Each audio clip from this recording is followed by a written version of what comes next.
if you are a fashion designer or a fashion student or a fashion entrepreneur or anyone who is interested in fashion, this episode is for you, because in the studio today, I have two prominent names in the field of fashion education. We have the founders of ESMOD, the French Fashion Institute in Dubai. We have Tamara Hostal and very own Denis here. Welcome. So glad to have you here. Thank you. Thank you. Likewise, Vino. thank you very much for inviting us. So before we dive deep into fashion and fashion education, I would like to take a quick trip down the memory lane and ask you about your journey so far.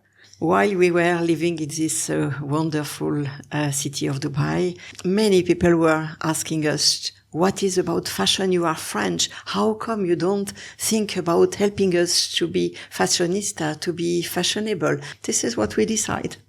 Wow. And we choose ESMOD because ESMOD is a fabulous network. At that time, 25 years ago, nothing was there.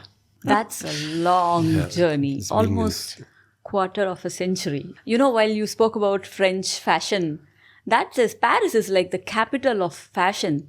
And I've read about, Madame Chanel being friends with Picasso and the cafes in Paris being buzzing with energy, with people from different arts and cultures and different design fields coming together, having creative conversations. I would love to go back to that era and live there to have that. Why Paris is called the fashion capital of the world? Historically, this goes way back before Paris was Paris. We're talking about the Versailles Palace. The Versailles Palace was the epicenter of fashion, thanks to Marie Antoinette, etc., where she was dictating fashion, having designs made for her. And all of these wonderful dresses of Versailles fashion were actually exported to all of the countries that you can think about. Even when France was at war with other countries, there were fashion dolls that were made in Versailles, replicating the exact same dresses of Marie Antoinette, and these Versailles dolls had passports, and they were carried on horses. Everybody wanted to have and follow French fashion, and it comes from there. And then it went on. And this is why France became what it was and what it is still today, the epicenter of fashion. And thanks to those dolls that had passports, which could cross the borders. And do you think the life experiences, like knowing what is going on in terms of fashion in other parts of the world is one thing, but for a creator, the life experiences that they go through, do you think that has a major impact on what they create? Of course, there is a big impact of that. Today, I will say first that fashion is not to make garments. Fashion is to create a signature and is to create a style.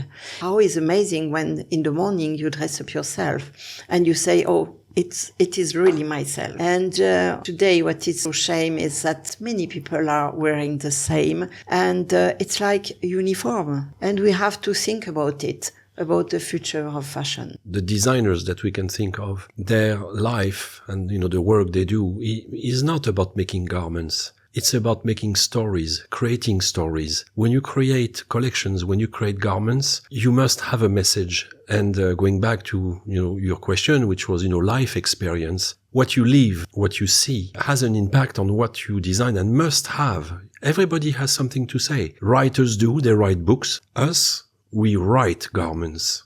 Oh, yeah. That's amazing. Yeah. We tell our students, when they design and when they propose us designs for their collection, we're telling them, okay, let's read your creations. What are you saying? Yeah. What's your message?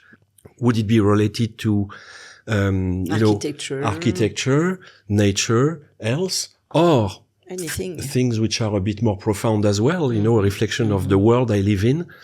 Should I be against what's going on? Should I be for it?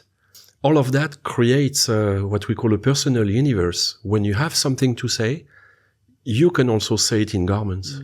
End of the day, it's a visual medium. Totally. You must have other interests than fashion. You do not look at fashion to make fashion. You have to know what's going on in fashion. You've got to know, what the designers are doing, the collections, the trend, etc. But you must have profound other interest.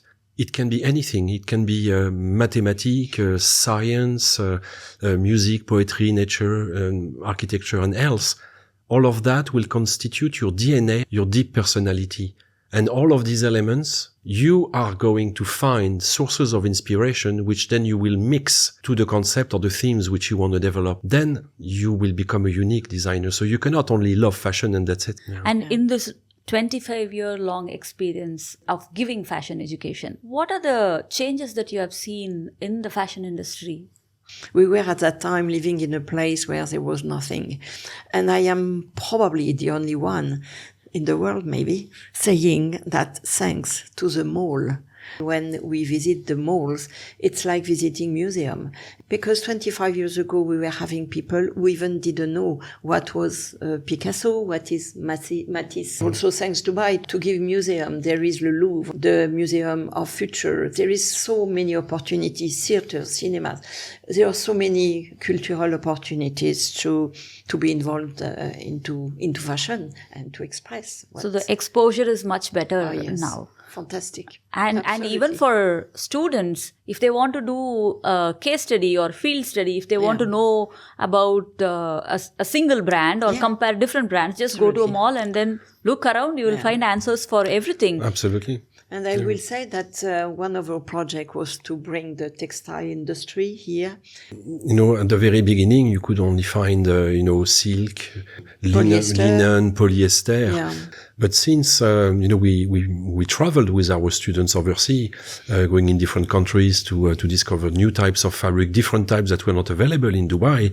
Then when they were coming back, they would go to these merchants and say, do you have this? Do you have that? They realized that they didn't, but there was a need for it. Mm. And I have to say that all of the merchant, the textile merchant in Dubai, they have been forced to adapt to the demand, and their business grew tremendously, and they did source things which actually were not available before. So even the textile market has changed now. And how do you think the brands have evolved? You have different categories of designers. We will always have people who want to do fast. We have some people contributing today of what we call everything in terms of recycling, in terms of sustainability. You will have also always customers who look at finishes, who look at the quality, who look at something that they don't want in terms of quantities, they don't want too much, but the item they want to buy will have a certain high definition, and this is something that they want to keep maybe forever. And I go back to what I have mentioned about uniform. Fashion is not uniform. To be dressed up every day in black, I'm so sorry, is not fashion. To be dressed up every day in jeans, I'm so sorry. I don't consider that to be a fashion. You have your trends, you have your personality. Everybody has its own morphology. You should be happy to express yourself. Not considering that maybe will make fashion disappearing one day. There's a lot of different categories of customers. There are the ones that absolutely want that new piece delivered to them 2 days later, and we all know about this. The fast fashion. It did allow everybody to increase their wardrobe and to dress up at a very affordable or very cheap price. But of course, this goes totally against nature. This is about to slow down, if not to end. There has been a trend coming up, which is about slow fashion. And many of our graduates are into that as well. You are as well, Vino.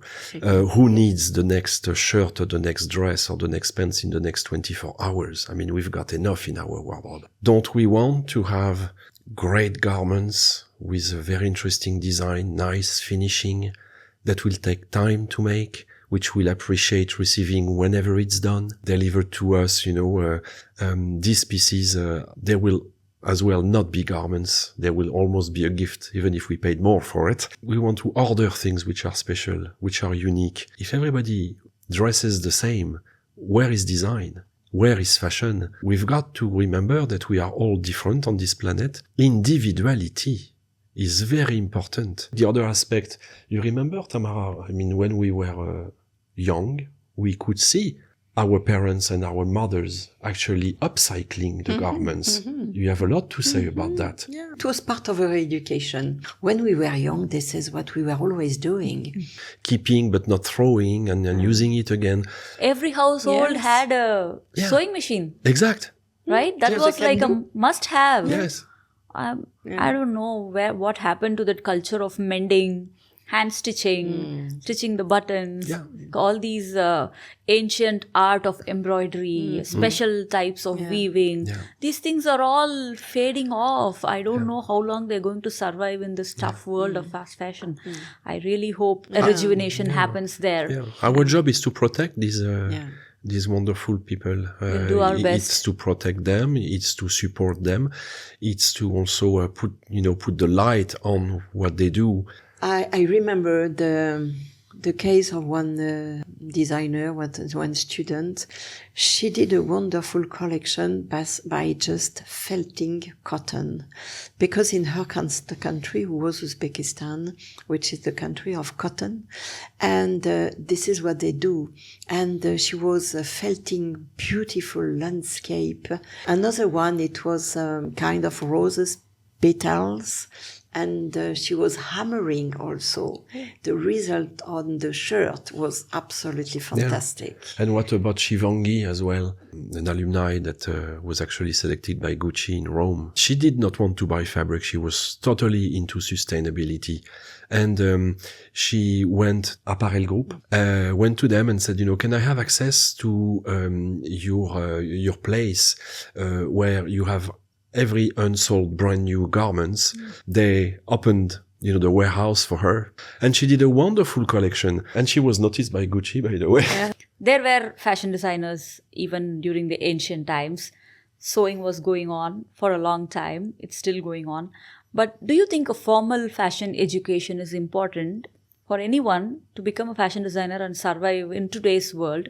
How do you think a formal education will help them?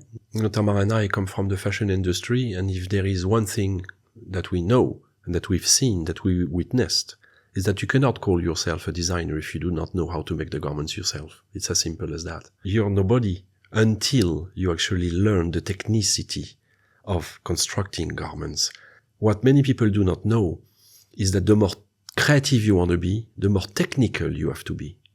Because there is so much creativity in techniques, which if you know all of them, then you have a life of experimentation and creativity ahead of you, playing with the different technical, things and skills that you've learned. There will not be an end anymore. But without the technique, who are you? You just have ideas, and your ideas remain ideas. Technicity is one of the primary important aspects of the one of a designer. It's actually a language. If you call yourself a designer and if you do not know the language of technicity, you're going to face big problems, because actually the ones that are making the garments, they're going to have a lot of questions to ask you. It's like engineering, no? You're engineering a garment on the body. Yeah, Engineer of totally. fashion. Yes, Yeah. absolutely. What makes a garment look great, it's due to the technicity and the structure which is inside.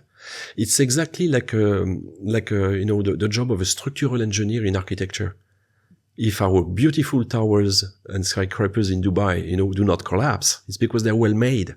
Because you cannot expect being hired as a creative person, coming out of a university in fashion, because the brand that you're going to, they already have the designers. Yeah. They just don't need your good-looking sketches. Yeah. They want them to become reality. Yeah. Yeah. Actually, the test is very simple. They look at your portfolio. Of course, the name of ESMOD opens doors anywhere. But they give you a flat drawing. Here is the mannequin. Here is the fabric. Drape that for me, please. Directly on the mannequin. And of course, they know because they've learned how to make garments. And this is what makes the big difference. So yes, formal education is absolutely necessary. Don't expect giving anything to do to a tailor. A tailor is not a pattern maker. Yeah, true. He's not an engineer. The process of bringing an inspiration into a full-fledged fashion collection is different from designer to designer. But at a fashion school, there is a general structure that's being followed. I'm very curious to know what is the structure that you introduce to your students when they have to make a full-fledged collection. How does an inspiration transform into a collection? There's actually not only one recipe and not only one solution, because there are many creative processes. I would say the most classical and formal, type of process when you start is to find inspiration within yourself and within what you love outside of fashion. You're going to gather images, whether it's nature, architecture, like we mentioned, or anything. Your father is a mathematician. Well, look at mathematic formula, transform into diagrams. And maybe these diagrams are going to inspire you to make lace or, transform fabric. So you're going to gather images, you're going to put them together, and you're going to constitute what we call a mood board. That mood board has volumes, structures, colors, and there's a story behind it. And this is where it becomes quite interesting, because a designer at that stage, even a young one, will understand that you are the conductor of an orchestra. And you're going to play with these different volumes, textures, colors, and you're going to start sketching and developing ideas and volumes. But then sketches, then rendering, drawing, flat drawing, then flat drawing parallelly, you learn pattern making, and then you make the garments. That's the classic start. But there are many others. There are some that are totally passionate about textile, and what gives them the idea is the fabric itself. So they're going to take fabric. They will buy fabric. They don't know why. They just like it, but they don't know what they will do with it. They'll take it, put it on top of their mannequin, and start draping until they get, in interesting shapes, interesting volumes. They're going to take photos, and they will develop forms and, structures and collections based on that.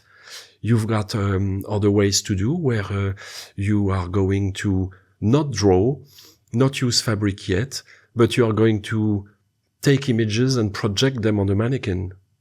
And something is going to show you a shape, or you're going to look at paintings or sculptures, and you're going to start from there by making collage, making very weird and kind of things happening on a mannequin. And you don't know yet how you'll do it. But so you have so many different ways to approach the creative process. Or today's age, use AI. Exactly. Exactly. For example, it's a support for creativity. We are following that, of course, very closely. Many of our students are using it as well, not to create their collection, but as a support to approach other variations of what they do. And that's another way as well. Being a fashion designer is exactly like being an artist. Which medium are you going to use to end up with the art or the creativity that you've done either on marble, on a canvas, on clay, on paper? You never know. I have there's a very interesting, anecdote and story. Frank Gehry, the architect, the architect of the Bilbao Museum, the Guggenheim Museum. Interesting story. He was at his desk, at his office, and all day trying to sketch and on paper, ideas. And that day was a wasted day because he was not happy with what he did. So each time he was making sketches, he was not happy about it. He would crunch it and put it in the bin. At the end of his day, not happy, grunchy, he stands up, looks at his bin because I guess he was going to empty it himself, and he pulled out one of the pieces which he had crunched, and he placed it on the table. He said, "Oh my God, that's my museum." So you actually create by making mistakes, but sometimes you just don't know where creations or the result will come from. It can come from anywhere. I recently read a quote somewhere which was very interesting. Like, you make mistakes while creating something. If you keep making the same mistake, that becomes your style. Yes. Yes. Right? Yeah, so absolutely. talking about a style of design, like for example, Franco Gehry, you can see looking at the building that it's from him, or Eiffel Wright, you can see the building and tell it's from him. So for a designer, to get that style of design, what do you think they should do? Because especially when you're dealing with students, initially they try to pretend to think like somebody else. They like a designer, they want to think like them and create garments like them. Yeah. But, how do they get that style of their own? Well, we've got the solutions for it. Really? Yes. One of the very first, when you arrive, let's say when you are a young fashion student, fresh, and you arrive in a fashion school, if we were to ask them, okay, make a garment, even if you don't know how to stitch, even if you don't know how to design, 10 times out of 10, what the outcome will be what I call the old princess dress dream. Disney. Yeah. And the drawings we will get are princess dresses. So we've got a project for this to break the mold right from the start on the first day. I will not reveal the secret here because it's something that Tamara and myself have invented. But the project is about, we give them a mannequin, then things happen. But while they are putting fabric and other types of material on the mannequin, what they're doing at that moment, they believe it's going to be like what it is, what they see. But at the end of the project, it's not. And they realize that things can happen which you would not have thought about.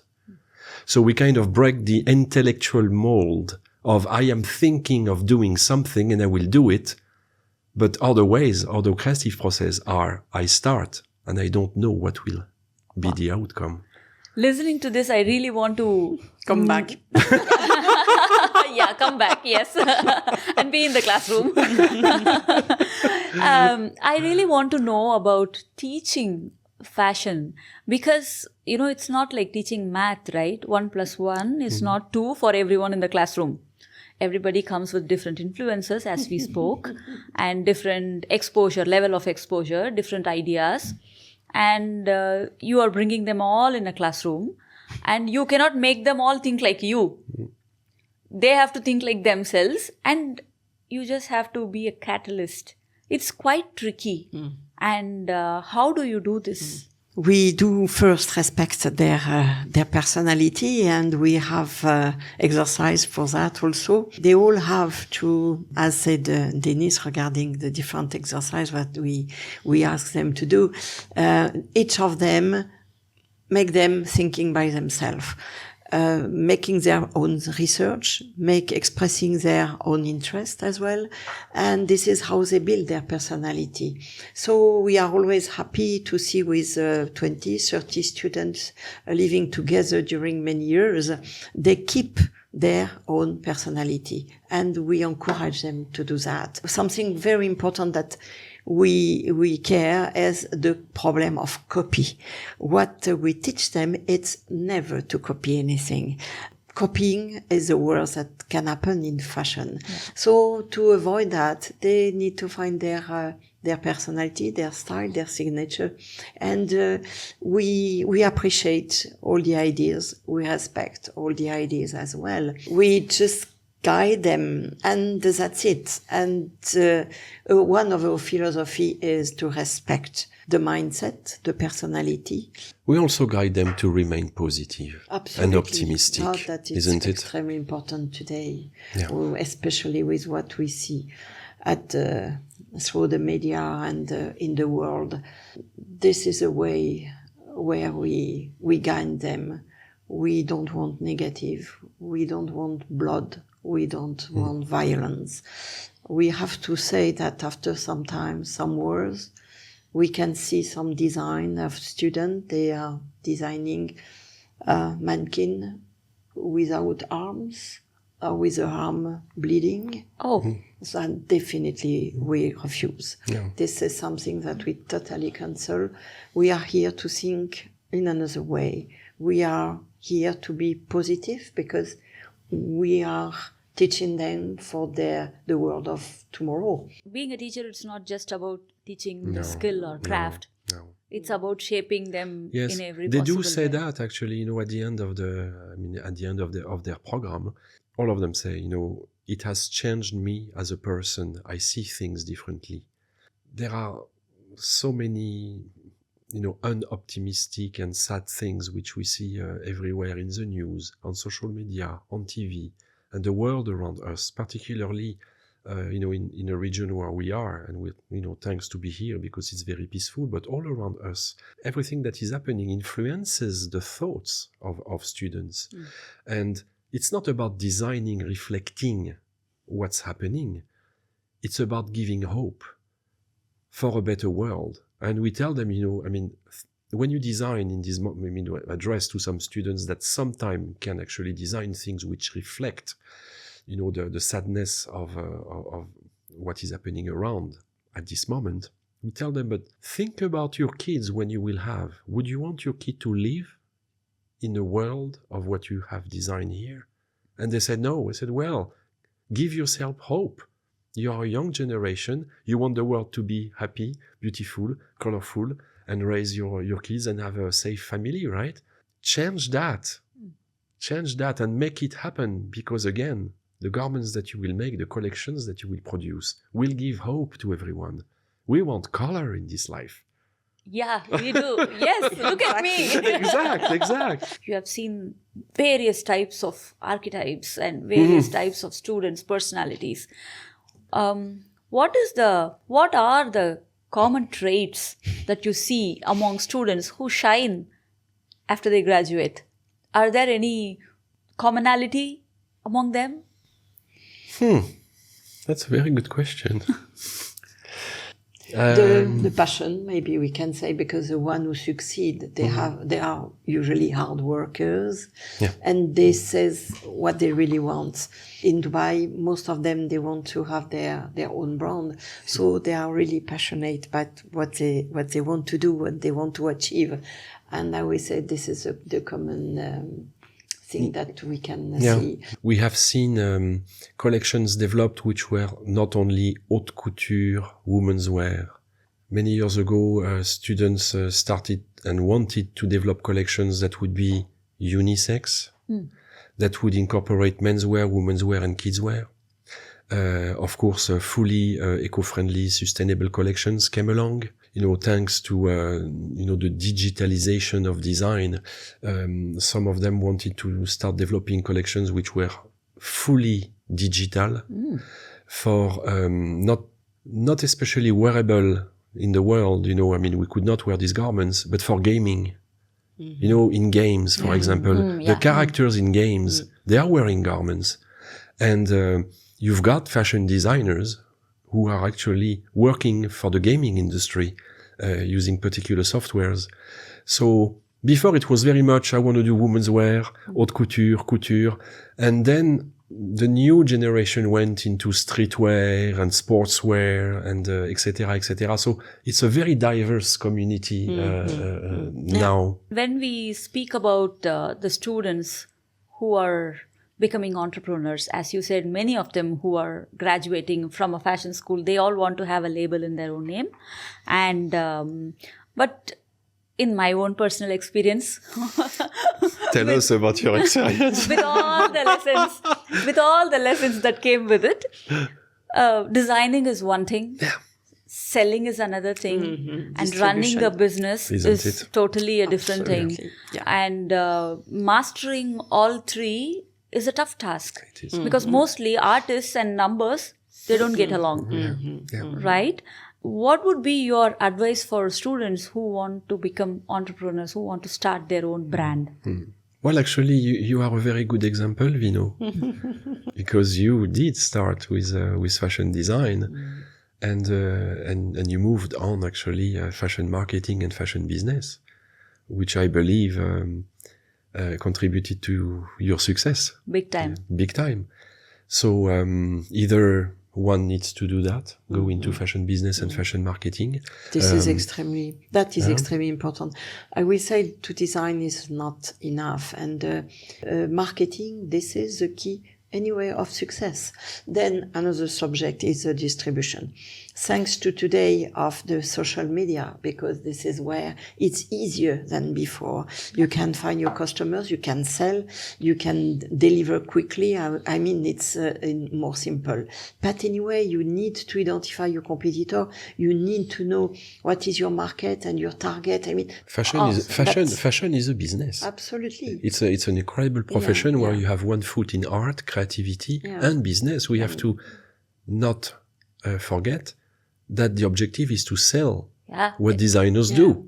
Yep. End of the day, that's all matters. Then this is what all matters. And thank you so much for this wonderful conversation. As always, it's great to have a conversation over a table. Either it's in a coffee shop or it's in our ESMOD library or in a studio setup. It was wonderful having you here. Thank you so much.